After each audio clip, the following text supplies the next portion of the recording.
ইহুদি ধর্মে শনিবার দিনকে খুব মর্যাদা দেওয়া হয়েছে, কথা বুঝতেছেন কিনা? কোন দিন? শনিবার দিন। আর খ্রিস্টানরা রবিবার দিনকে খুব সম্মান করে। আল্লাহ মুহাম্মদ সাল্লাল্লাহু আলাইহি ওয়াসাল্লামের মাধ্যমে আমাদেরকে জুমার দিন দান করে দিয়েছেন। সপ্তাহের শ্রেষ্ঠ দিন, সাইয়্যিদুল আইয়াম, হাজ্জুল মাসাকিন, গরিবের জন্য হজের দিন।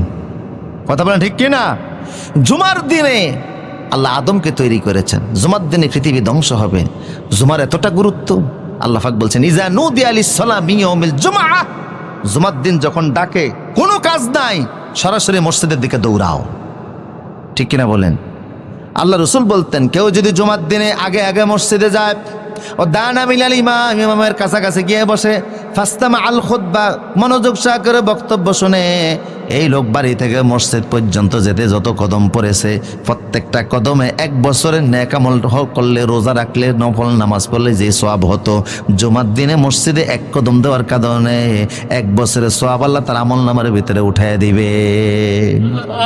জুমার দিনে আপনার বাড়ি থেকে মসজিদ যদি 100 কদম হয়, 100 বছরের সওয়াব আপনার আমল নামায় উঠবে।